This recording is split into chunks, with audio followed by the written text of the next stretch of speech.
Hey, hello and welcome. We're live in Warsaw, but also live in in the Netherlands, spread all over the Netherlands, because as far as I'm concerned, none of you gentlemen sits in the same place, nor even city at the moment, which is the beauty of Netherlands. It's way easier over there. So welcome to yet another Lean and Green Poland webinar. This time it's much more Lean and Green International, actually. Hence, we'll start with Dirk van der Leij, who's a manager and the main person in charge of Lean and Green from the international perspective. And this is a great thing for me because my role is to just introduce you.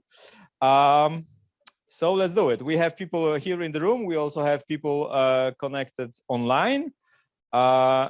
So yes, we'll be speaking English, which I guess is great.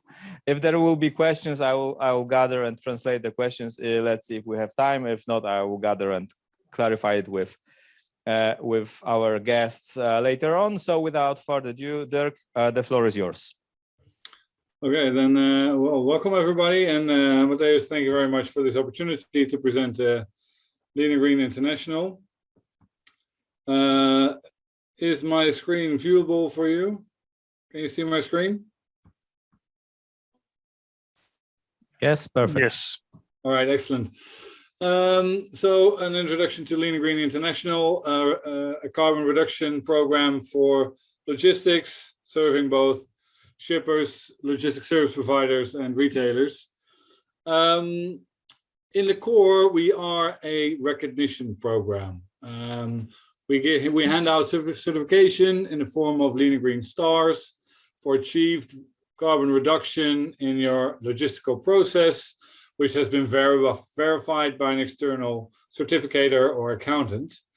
But in this process, the participants also get insights in how to measure their carbon emissions and what projects and measures lead to further reduction of their carbon emissions. And from the start, we have formed a community of companies that participate, but are also willing to share knowledge and share their experiences in accelerating towards more sustainable logistics.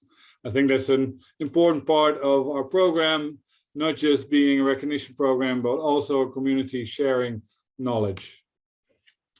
So Lean and Green International, we started in 2008, founded in the Netherlands by Connect, and are now the leading carbon reduction program for logistics.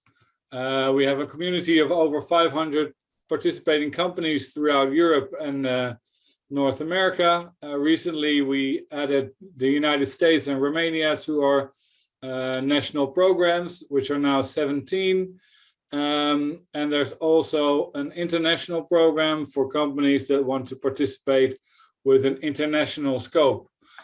Just to explain is that all these programs, like in Poland, have a national scope. But besides that, we also have an international program for multinational participation. They all join in the 5-star reduction framework, which is in line with the upcoming ISO 14083 and the now existing EN 16258 standardizations in calculating and allocating emissions in logistics. We don't have full coverage worldwide just yet, but participation is available for companies from any country, either on a national level or international level through the international office if there is no national partner for your country. So this is what it's all about, the Lean and Green 5-star framework. It's all about continuous improvement in your carbon reduction, looking at a 20% reduction in 5 years for the first star, another 10% in 3 years for the second star, another 5% in 2 years for the third star. The program is continuously under development. So recently we developed the 4th star, which will be in line with 2030 targets of a total of 55% reduction, which is an additional 20% after the first 3 stars. The 5th star still has to be developed, and this will be done fairly recently or in upcoming years. So per star level, there is a different requirement in data qualities. For the first star level, it's relatively easy as it is based on annual totals. You can still use key figures and based on aggregate data. But if you make the step to the second or third star, you have to calculate based on shipment level data with actual data on both volume and fuel or emissions. So the challenge in getting the right data quality becomes quite a bit harder. So per star level, the data quality goes up and the challenge gets a little bit harder. The core of the program is annual measurement and annual monitoring of your carbon emissions until you achieved your next reduction target, and then you achieve your star recognition and move on to a plan for the next target. If you start the program, of course, you want to know, you also want to take into account what you have already achieved. So new participants to the program have the opportunity to use their historical data to prove what reduction they have already achieved in the past. And that way they can start the program already with a first or even second star level if they are able to prove the requirements for that star level. So a little bit on the data quality, because we really think this is important. We call it bronze, silver, and gold, even though these are all green colors. Bronze means for the first star level, like I mentioned, you can still use key figures or aggregates, or for instance, the GLEC framework, which gives you key figures or sector averages. From the silver level on, it's shipment level data combined with annual fuel totals or liters, or a annual measured KPI that you get from your partners. And gold is even more detailed, so that's on a monthly basis or on a trip basis for Gold Plus. The core of the program in combination with the annual monitoring is having a plan. What is your plan to reduce your emissions? Of course, that starts with a description of your organization and your logistical operation, the scope of the volume that you will be taken into the analysis. Is it national volume, or is it international or even global? What measures and projects have you done to reduce your emissions, which are finalized, which are still active, or which are maybe planned for the near future? And of course, your base analysis, deciding what your starting point within the program is, and also the starting point of your annual monitoring. So the measures and projects, you can sort of divide them in certain factors in which you can achieve your reduction measures. And per star level, we recognize different type of measures that you should be taking. For the first star level, it's the quick wins as a company, the internal and operational efficiency, fuel saving measures in your fleet, and planning optimization. But from the second star level on, we really want companies and participants to show in what way they are collaborating within their supply chain with their partners to achieve the reduction. For instance, optimizing routes together, optimizing the load factor by changing the number of drops per week, etc. These are ways of collaborating together in reducing emissions. For the third star level as well, maybe making model ships, using innovations or other modes of zero emission transport. And the type of projects can be related to fuel, driver efficiency, logistical efficiency, product density or packaging, for instance, but also the length of your supply chain and how to optimize this, and further innovation and circular activities.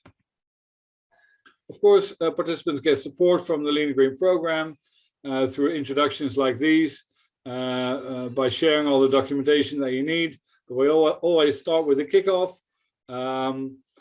What is your starting point as a participant? What data is available? What challenge might we see ahead within the participation? And after that, periodic checkups to to help you towards your star recognition and the right measurements.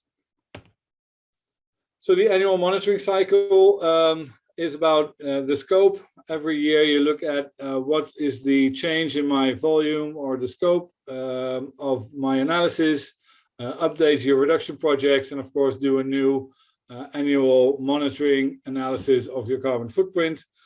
For the first star level, you can do this in Excel, but we have a participation or a partnership with Big Mile also here in a meeting with Sven Poot.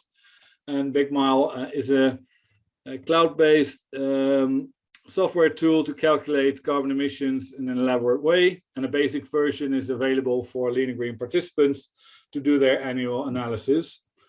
Once you have achieved your reduction target, of course, we review the data and analysis of the projects.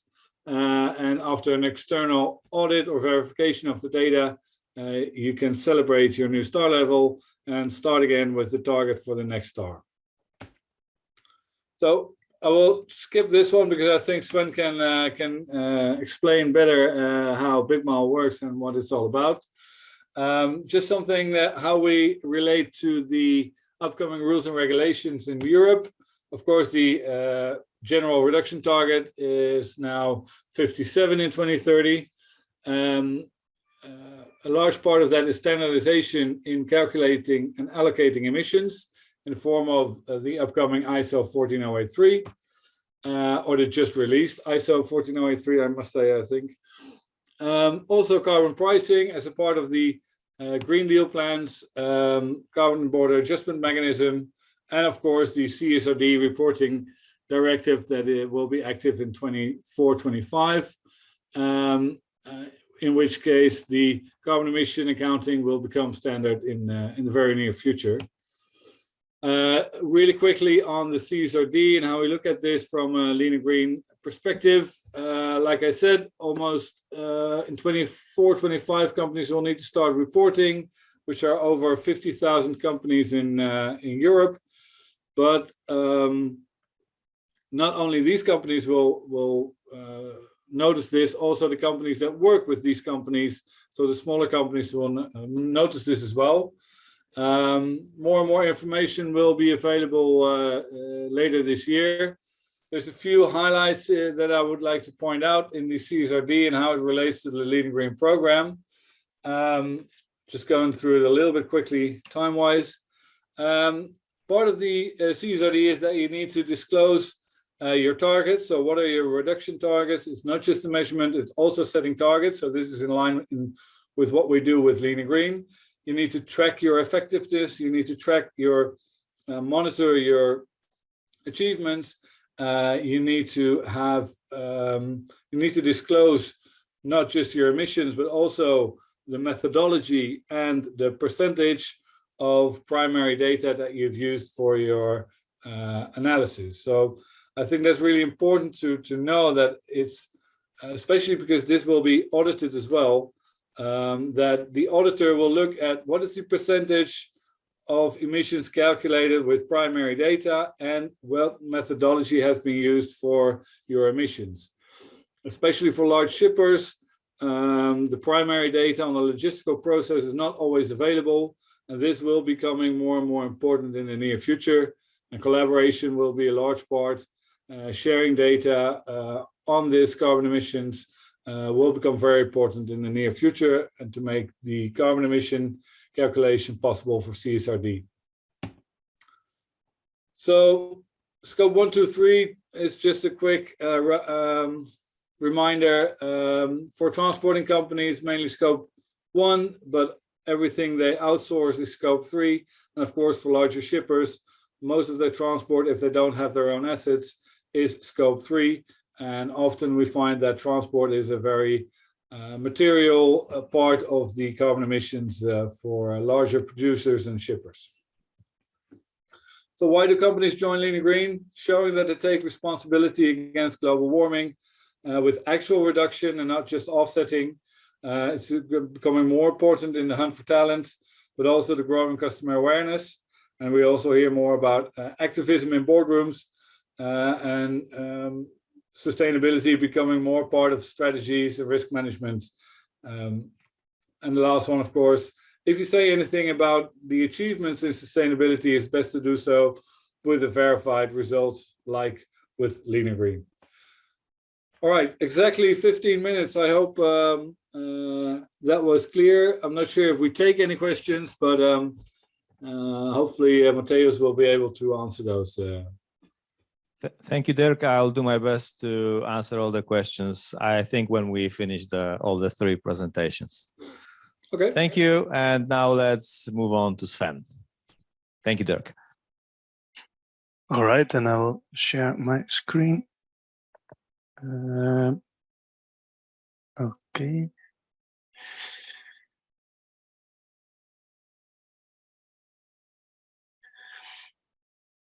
Yes, do you see my screen over here? Yes, the full, yeah, perfect. Nice. All right. Yeah, so I'm Sven Poot. I'm a business development manager at Big Mouse. Basically what I do is giving presentations about the tool itself, but also help companies onboard with the tool and to really use Big Mouse as a strength in order to reduce your emissions, but also to save cost. And there's also something that I want to focus on this presentation, so that you can turn information into business value knowledge. All right.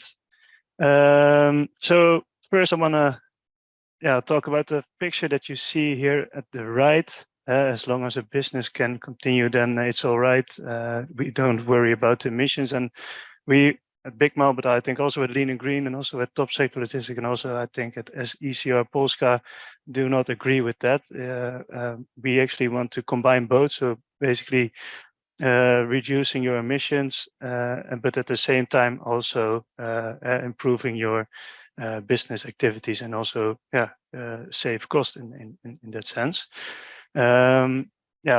What we are, Big Mouse, is an independent CO2 calculation platform that can calculate actually all the transport related emissions, the warehouse emissions, but we are also more and more focusing on, for instance, scope 1 and 2 emissions, the scope 1 and 2 emissions that Dirk just presented. So like the own assets, the own buildings and its appropriate emissions, and of course the working commute that is coming with it.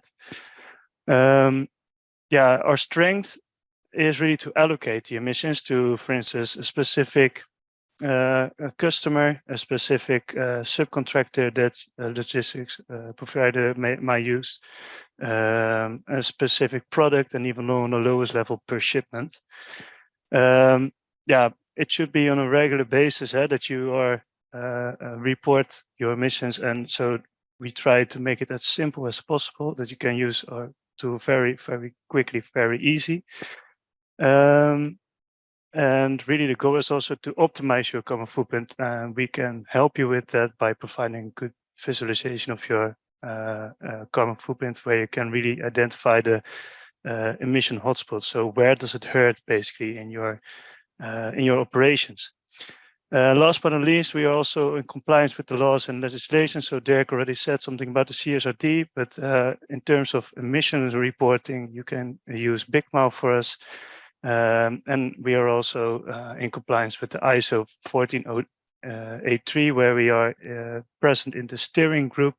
The ISO is already out, so we try to be verified also for the ISO as quick as possible. And like Dirk just said, we have this partnership together with Lean&Green, where we are very fond of course.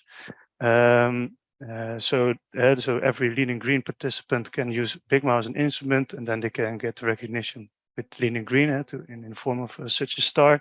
But we also GREC compatible. GREC is one of the most important frameworks in the whole wide world, and also we are ISA E3000 accredited basically. After this, I will leave the theory a little bit behind, but basically means that if the input is approved by audits, then the output is also automatically approved. So I think that is quite valuable in that sense. How does it work? It first starts with some data gathering. So what information is there in your TMS? What what information is there in your EFP system with regards to your shipments, with regards to your logistics activities. Then you log into your environment. Then you create a logistics profile that is asking questions about what type of company are you and what type of data do you have. Out of that, a customized input file will come out in Excel where you can put in all your information regarding your assets or your hired assets. You can do that manually, or we can establish an API connection with your systems to get it automatically over there. Then the data validation takes place to look, can we work with the right, can we work with the data? Do we see a good data completeness there? It's also important for the Lean&Green process over there. And in the end, the data analysis with your common footprint results. All right. And what do we see there? We see actually, if we're talking about the science-based targets initiative, we see there two things. We see the absolute carbon footprint and the relative carbon footprint. The upper one is of course important because that is really the carbon footprint that you are giving to the world. But the second one is actually more important because it might be the case that you're acquiring a business unit and then the total carbon footprint next year will increase. But it should be really the case that per shipped tons or per shipped unit, whatever you have, you should decrease it, because then you consume less fuel in that sense to deliver the goods actually. And how can we help is really to identify emission hotspots, like I just said. So here, this is an example of an analysis that we can provide. So here you see the number of shipments on the x-axis and the CO2 per ton on the y-axis. And then it's really the case that you should focus on the clients in this quadrant. So for instance, empty particles, which is having a lot of shipments. So it's a very important customer, and it's also having a more than average CO2 per ton. So you should really focus on increasing the drop size over there, increasing or decreasing the number of drops, or maybe use another fuel to get there.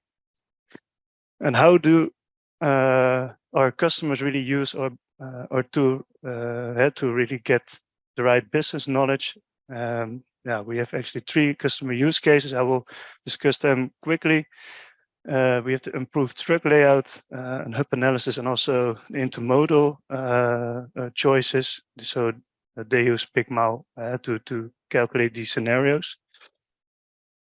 So what we have is a customer that ships, for instance, from Ede to Rotterdam to cities in the Netherlands, 52 pallets every week. And that was not possible to do that in one truck, because the truck was too small for that. So they divided this shipment into 2 different trips with its appropriate emissions, right? So but then I thought, okay, maybe we can do this better actually, and so they discovered that they could improve their truck layout. They have a multi-story truck and put 52 pallets into 2 stories and into 1 truck, so they could ship these 52 pallets into 1 trip basically. And what you see there is a takeaway that you can have a 30% CO2 reduction there. You have less congestion, of course, on the roads, and it's costly, but it proved to be future-proof, because it really makes the customer happy as well. So they have a long mutual agreement over there. Another example is the hub analysis. So this company had actually 1 hub in the middle of the Netherlands, which proved to be quite a good place to have it. But they thought, okay, how can we decrease the emissions over there? So they put some other hubs, some pop-up hubs in the rest of the Netherlands on strategic locations, and so they could lower the carbon footprint also with 40%. And what's also interesting is that opening these smaller hubs proved to be cheaper than having these longer shipments. This was actually 1 year ago when the diesel price was very high. But this kind of ruled these longer shipments out. So that was quite interesting.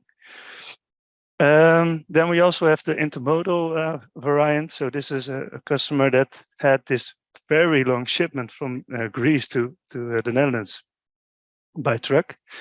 And they were investigating basically, could we do this also in an intermodal way? And that was the case. So they did the first trip from Greece to harbor in Greece by truck. Then from this harbor in Greece to Venice, they did it short sea.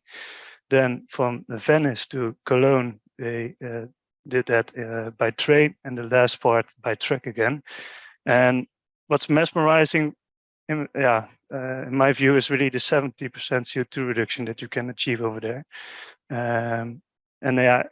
At the moment, multimodal is still very costly, but if there's going to be a road tax and a tax on emissions, then multimodal becomes not only better for the environment, but also better for your wallet in that sense.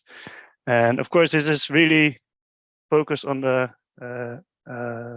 products that you're shipping that are not where the lead time is not really an issue. And in that matter, I would say multimodal is the way forward. Okay, what can Big Mouth then do for your supply chain logistics? We really help companies to take accountability for your carbon emissions and that you can stay compliant, really. That you have real-time insights, or let's say insights of the last week. You can monitor your progress also for if you're very active in the Lean&Green program. Now, like I said, we can also work with scenario planning, but also, for instance, if you do the shipments first with diesel trucks and then maybe opt for an electrical change or an HVO biodiesel change. You can report on sustainability also for the CSRD.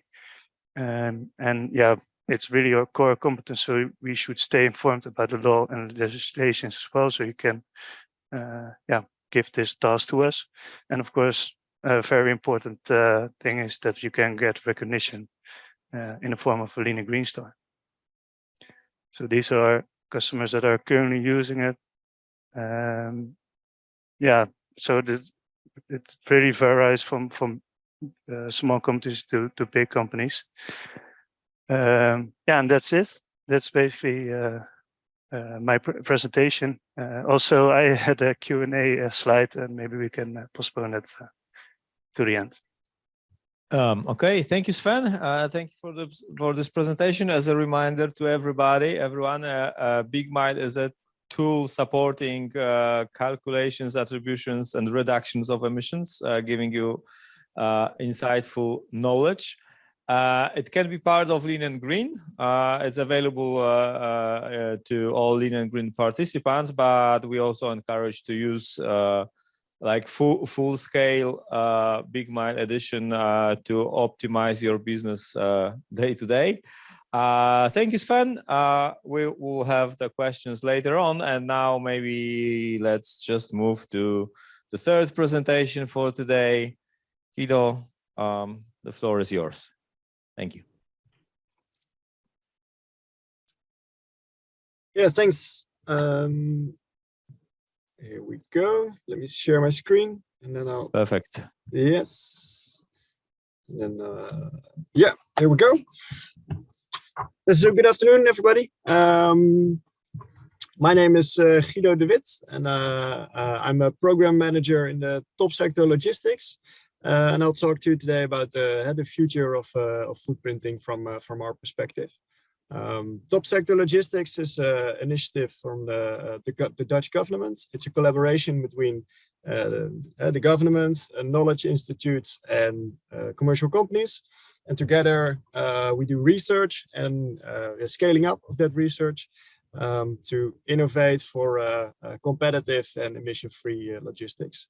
And so for myself, I really enjoy this task. I always try to push to help companies to make a positive change.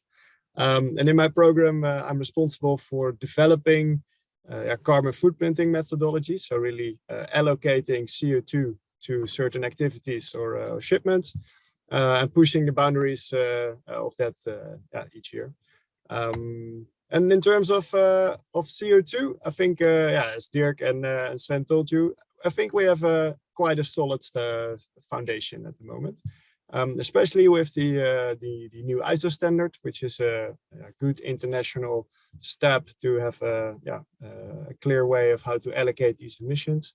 But also in the Netherlands, we have quite a mature ecosystem with simple tools that can get you started. We have a web page on which you can get a very quick scan of your CO2 emissions in like a couple of minutes. And then, of course, if you dive deeper, then you need tools as Big Mile, or we have several other more specialized tools coming up in the market. So which is a good thing. We have a recognition program, Lean&Green. So I think more and more companies in the Netherlands are active with carbon footprinting. And so what we then do, we kind of step aside. We let the scale up do by the commercial market, and we look ahead. What's the next trend to coming up and discuss? So I will discuss two with you today. And one is what we really see is that scarcity of trucks, of truck drivers and infrastructure. It's becoming more and more critical over the coming years. That means that we really need to find ways together as logistics to improve the logistical efficiency, because we need to better utilize the capacity over the full supply chain. And carbon footprinting, the methodology, basically, as Sven already mentioned, it's good for investigating the efficiency of your operation. So it's good for the emission reduction, but also good for your wallet. So it's a good start already to closely dive into your CO2 emissions on a very detailed level. But in the past year, we developed a vision that based on the methodology we have and the data you need to gather to do your carbon footprinting calculations, with a little bit of extra data, you can do a lot more. And we've explored three directions. One is NOx, which is nitrogen. The one is capacity usage of trucks, and we also looked at how the time of drivers is effectively used.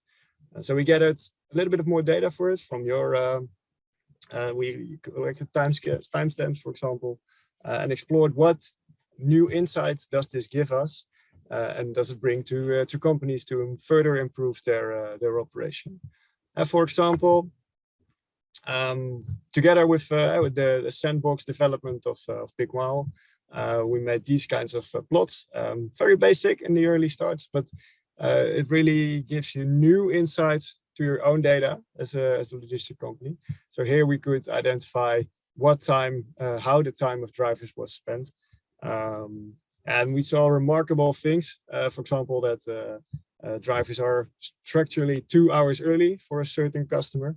And then if you start digging into the company, you find out that that's due to very high penalties for becoming late, or avoiding traffic jams. So, but this 2 hours is wasted. So really gives you insight in where you can further improve as a company by adding just a little bit of information to the carbon footprinting information you already need to do your Lean&Green work.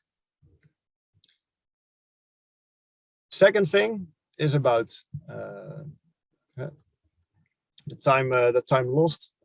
So here we quantified, for example, the hours in terms of value, and this is a real example from a logistics service provider in the Netherlands. And if you look at the hours wasted per month, you come at the number of, you see it at the right bottom here, the waiting cost That's 250,000 euros a month. And if you quantify it like that, and it also gives you an indication of the savings by improving a percent or two. So really providing these insights to companies with their own information, I think is very valuable.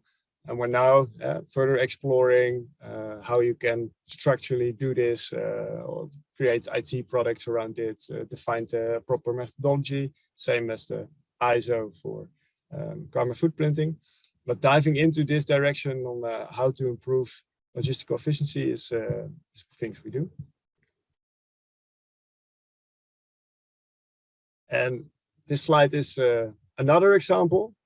This is, for example, the nitrogen problem we looked into. So we created with, again, a little bit of information and a model from TNO, a knowledge institute here in the Netherlands. We create a lot of insights, especially on where the nitrogen is emitted. I'm not sure how familiar you are with the news in the Netherlands, but nitrogen is really a massive problem.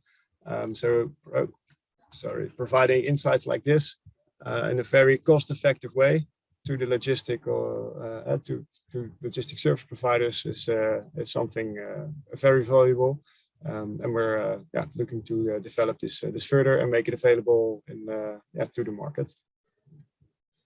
So some reactions based on the pilot project we did over the past years. Companies are always surprised by their own data. If you indicate, waiting time comes due to the agreements you have with this customer, say, no, it's not true, but then they start digging, and in the end, the data turns out to be true, and you learn them something new with their own data. What we typically see as well is that capacity now is optimized per company, and that there's a little interaction between companies, but this is where the main point of improvement lies. Typically in the agreements companies make throughout the supply chain. And what we see is that these insights, besides the insights in CO2 you already get if you do carbon footprinting, really offer a great opportunity to improve your business performance, both economically and from an environmental point of view.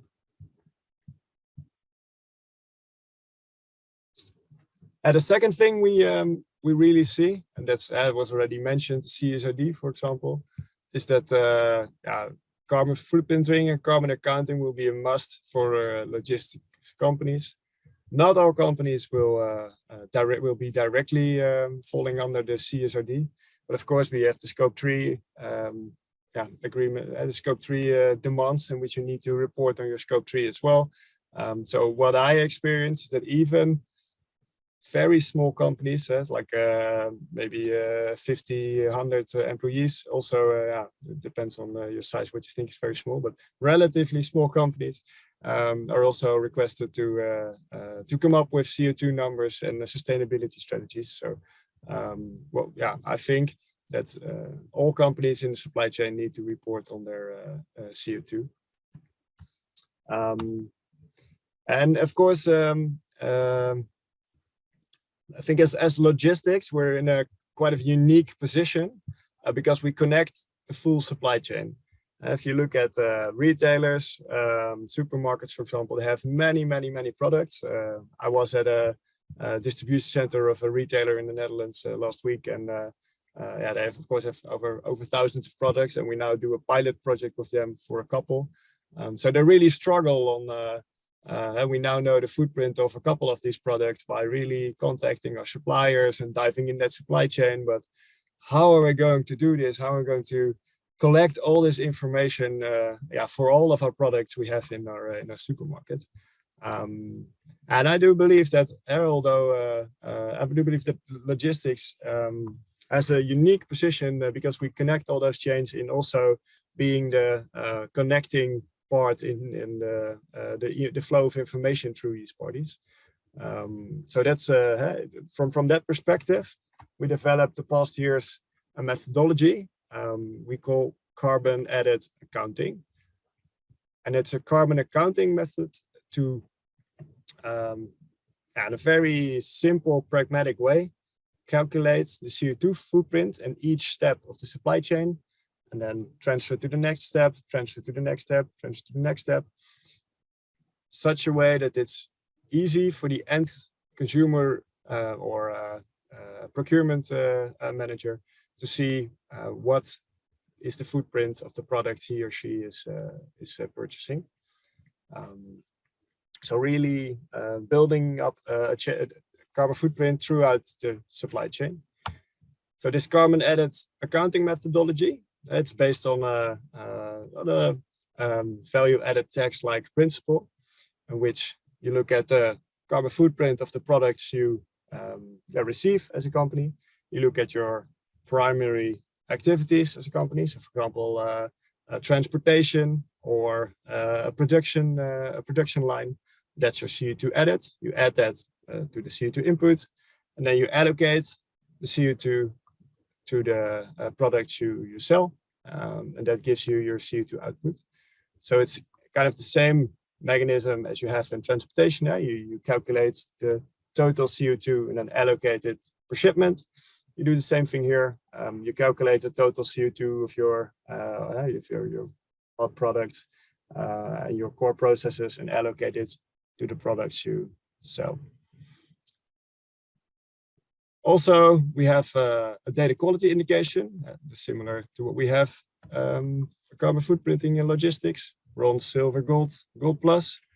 And of course, all of this is designed to be very relatively easy, verifiable by accountants. Because if you look at CSRD, accountants will play a major role in signing it off, and not only looking at the numbers itself, but also at the verifiability of the underlying data sources in the process on how to get to that number that ends up in your CSRD report.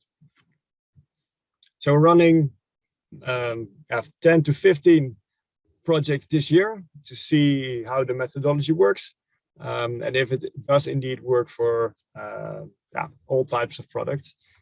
We did some for beer, we did some for paint, packaging information, and one, of course, for a very Dutch product for tulips.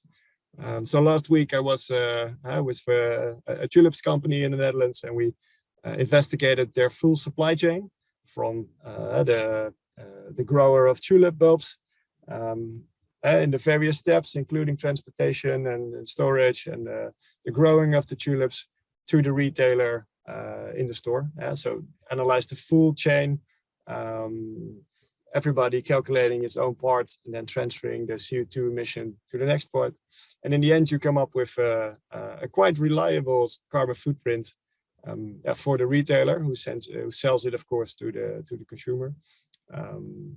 And because everybody does part of the calculation with his own information, it's quite efficient and pragmatic to do. So we really hope to lighten the administrative burden for companies.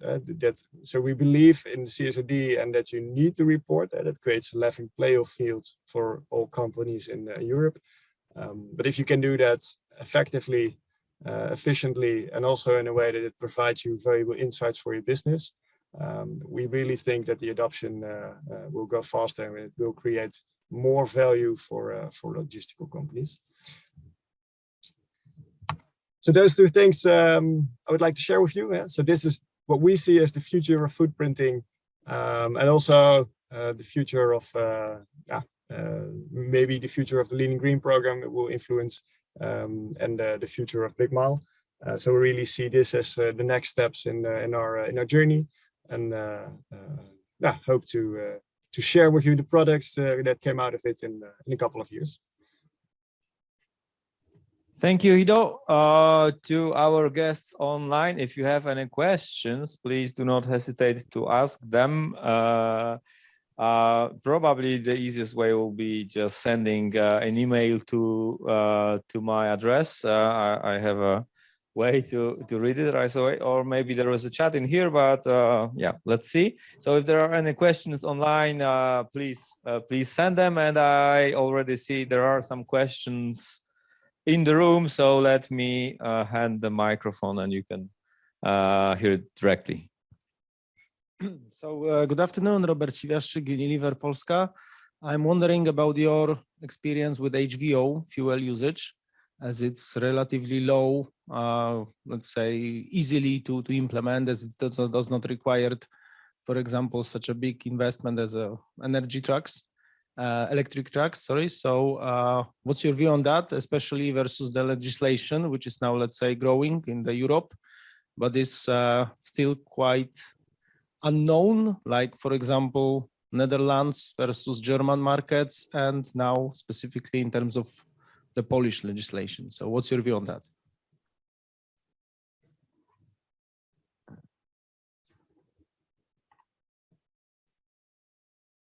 Yeah, I can give a brief answer on it, if the question is directed to me. But that's so I think HVO is indeed there is discussion about it, whether it should not be classified as a zero emission solution.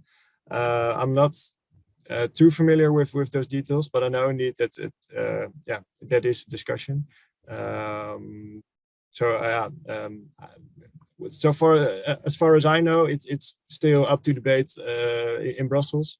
So whether or not it should be included, and if you're allowed to include it in your science-based targets initiative, for example.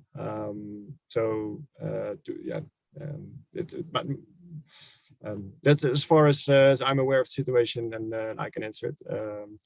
So personally, but that's on a personal note, I believe biofuels should be part of the transition to. It really offers you the opportunity to lower your emissions on a very short notice. It's indeed, as you mentioned, sometimes easier to implement.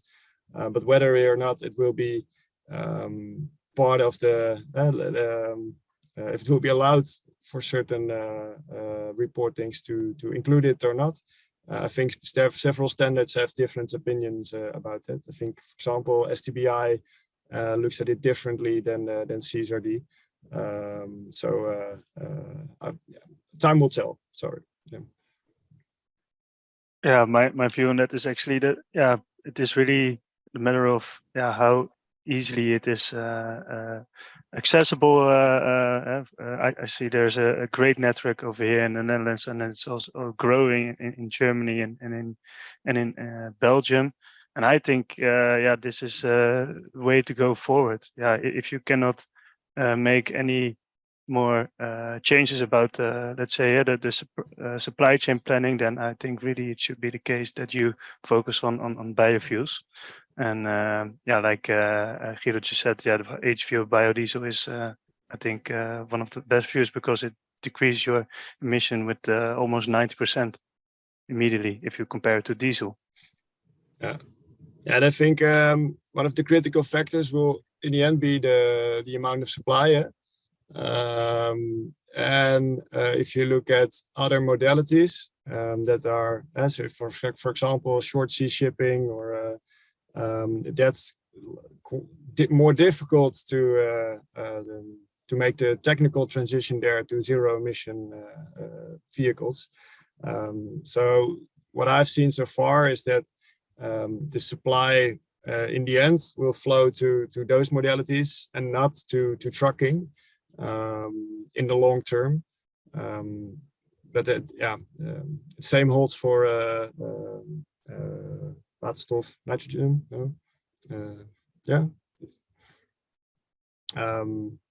So I think you will see that where trucks are still relatively easy to transform to electric.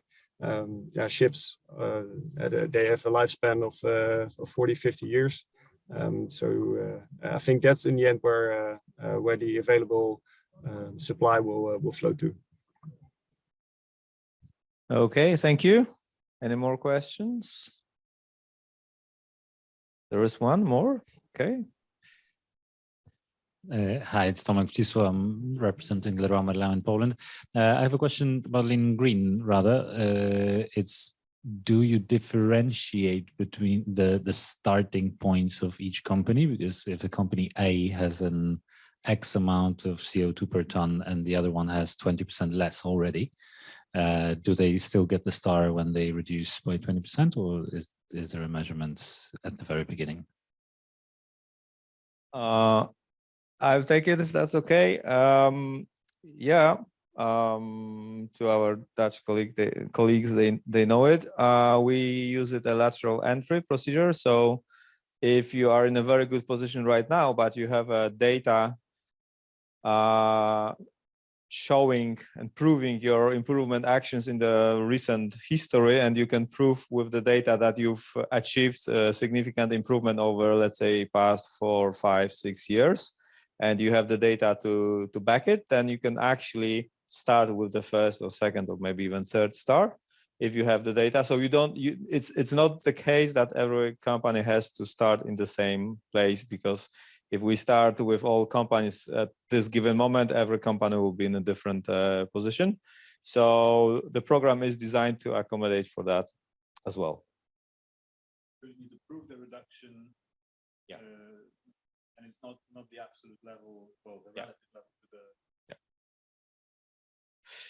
Okay, so if there are no more questions, because I don't see any, and I think we don't have any online.